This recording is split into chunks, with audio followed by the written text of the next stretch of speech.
Shalom, peuple de Dieu, shalom, que la grâce, la paix et la communion de notre Seigneur et Sauveur Jésus-Christ abondent dans nos maisons. Nous sommes heureuses de vous retrouver encore nombreux pour ces quelques instants, ces quelques minutes que nous passons ensemble avec vous. Et ce soir, nous avons apporté un thème que nous estimons important. En fait, dans la vie de tous les jours, nous devons apprendre ou comprendre qu'il y a des choses qui n'ont pas la même valeur ou ne doivent pas avoir la même importance. Voilà pourquoi le thème de ce soir, je l'ai intitulé « Agir selon l'ordre de priorité ». Agir selon l'ordre de priorité. Agir selon l'ordre d'importance. Lorsque j'ai lu un passage de la Bible, je suis dans 1 Corinthiens au chapitre 6, 6e. 1 Corinthiens au chapitre 6, le verset 12e. 1 Corinthiens 6, le verset 12, nous dit ceci. Tout m'est permis, mais tout n'est pas utile. Tout m'est permis, mais je ne me laisserai asservir par quoi que ce soit. Acceptez que je nous lise le même verset, je disais, dans la version Semeur. 1 Corinthiens 6, écoutez comment Semeur le présente. Tout m'est permis, certes, mais tout n'est pas bon pour moi. Tout m'est permis, c'est vrai, mais je ne veux pas me placer sous un esclavage quelconque. Je suis parti de ce verset pour qu'ensemble nous puissions réfléchir sur 3 points importants. Le premier point, c'est que dans la vie de tous les jours, il y a des choses qui sont importantes, mais qui ne sont pas indispensables.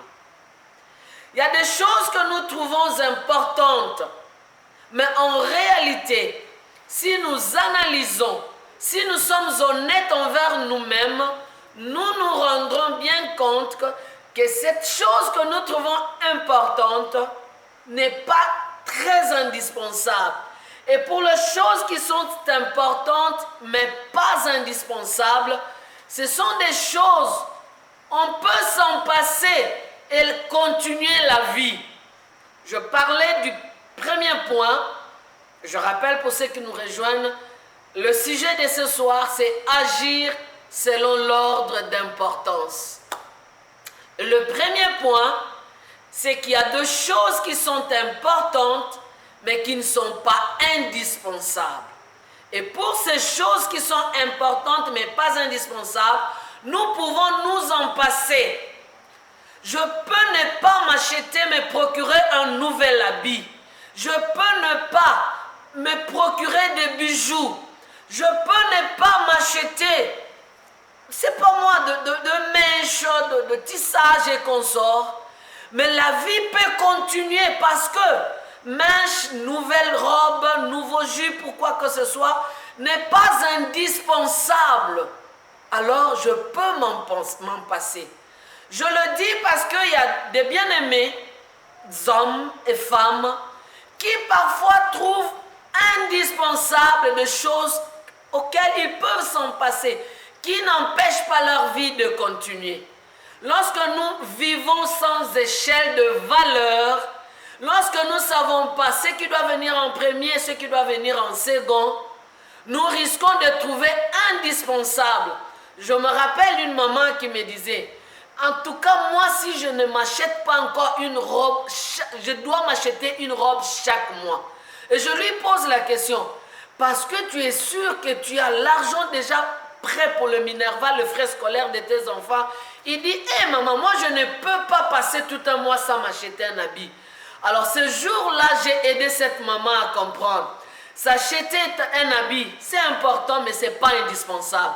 Sacrifier la scolarité de ses enfants parce qu'on a voulu s'acheter demain, je crois que c'est ça. Ça, c'est, passez-moi le terme, criminel. Ah oui, je peux le dire. Ne sacrifions pas, ne plaçons pas, n'appelons pas indispensable ce qui peut ne pas être là. Le deuxième point, parlons de agir selon l'ordre d'importance. Il y a deux choses, je parle du deuxième point, il y a des choses qui sont importantes et qui sont indispensables à la fois. Lorsque mes réalités, mes fonctions ou mes responsabilités m'exigent à tout moment que je sois connecté par l'Internet, que j'ai les unités dans mon téléphone, que j'ai le carburant dans ma voiture pour que je réalise ou j'accomplisse ma mission, et que manquer du carburant, manquer les unités, le crédit, manquer la connexion peut préjudicer à ma fonction. Ah là, carburant, unité devient non seulement important, mais aussi indispensable. Ce qui est important et indispensable devient obligatoire et incontournable. On ne peut pas s'en passer. J'aimerais dire aux hommes, aux femmes, qui nous devons, selon nos réalités, vivre avec cette notion, agir de façon à savoir est-ce que c'est important, est-ce que c'est indispensable. En fait, dans la vie de tous les jours, moi je le fais et je pense que si nous adoptons cette attitude, ça va beaucoup nous aider. Nous n'allons pas sacrifier ce qui est indispensable et pouvoir juste nous amuser parce que bon, c'était important. Je voulais tout simplement avoir ça. Quand ce qui n'est pas indispensable, nous y accordons beaucoup d'importance, nous pouvons déranger notre budget, nous pouvons nous rencontrer avec certaines difficultés où certaines personnes se voient sur le point de revendre ce qu'ils avaient trouvé indispensable alors je disais le deuxième point, il y a des choses qui sont importantes et indispensables. Pour ces choses-là, bien-aimés dans le Seigneur, consacrons du temps, consacrons de l'énergie, mettons tout ce qu'il faut pour que ce qui est important et indispensable ne nous manque jamais. Et pour ce faire, j'aimerais ouvrir une parenthèse et dire, lorsque ce qui est important est indispensable et donc obligatoire, nous pouvons donner le maximum de nous pour que nous ne manquions pas. Nous serons appelés des hommes responsables. Il y a une panne que j'appelle, que nous connaissons quand nous parlons d'une panne sèche, c'est-à-dire un chauffeur qui conduit et puis qui brusquement est surpris qu'il n'a plus de carburant. C'est-à-dire les chauffeurs là, les conducteurs là, n'ont pas la notion d'importance et d'indispensable. On ne peut pas conduire un véhicule sans s'assurer si son réservoir te permettra d'aller très loin. Et dans la vie de tous les jours, nous serons toujours exposés à ces genres de réalités. Dans la maison, dans la vie de tous les jours, je vois très mal quelqu'un qui s'achète des unités pour son téléphone, mais il n'a pas à manger, il ne sait pas assurer le repas pour ses enfants, parce qu'il pense qu'il faut être dans les réseaux sociaux, il faut suivre ce qui se passe dans le monde. Ah, j'aimerais te dire, tu as à travailler sur la notion d'importance. Je disais donc, premier point, je disais, il y a des choses qui sont importantes, mais pas indispensables. Comme conclusion, on peut s'en passer. Amen. Deuxième point, je disais, il y a des choses qui sont importantes, mais aussi indispensables. Là, c'est obligatoire. Et troisièmement, le troisième point, il y a des choses qui ne sont ni importantes et donc pas indispensables du tout. on peut s'en passer et la vie va continuer sans problème. On doit même, je me redis, on doit s'en passer. Quand quelque chose n'est ni importante, ni indispensable, on n'y prête même pas attention. Et on doit se focaliser sur ces deux points que nous avons dit précédemment. Là, je m'aurais interpellé. Nous sommes peut-être pendant un temps où les enfants ne vont pas à l'école ni à l'université, mais un enfant qui comprend la notion d'importance, comment agir selon la notion d'importance, comprendra qu'il ne peut pas manquer un stylo, un cahier pour s'écrire et s'acheter un tableau de maquillage ou s'acheter un nouveau body parce que voilà, c'est à la mode. Je me redire à une maman qui m'entend, il y a deux choses que nous achetons pour nos enfants. Nous remplissons nos propres garde-robes, nous remplissons nos maisons par des choses qui ne sont pas indispensables. Pouvons-nous nous focaliser par ce qui est important et indispensable et donc obligatoire? Je me redire à un papa qui veut peut-être aller satisfaire les autres dehors et sacrifier les siens. Ah non, à la maison. Un père responsable qui vit, qui agit selon la notion d'importance, comprendra qu'il ne peut pas se faire un papa bonheur, un papa Noël, un bienfaiteur en dehors de sa maison et sacrifier. Nous devons apprendre, chers parents, chers enfants, à comprendre. Nos agissements doivent être fonction de cette notion. Posons-nous régulièrement la question, est-ce que c'est important? Est-ce que c'est indispensable? À la réponse, est-ce que c'est important? Si c'est oui, passe à la deuxième question. Est-ce que c'est indispensable? Alors là, tu peux foncer. Là, tu peux aller. Quand tu es toi-même hésitante, bon, je peux m'en passer.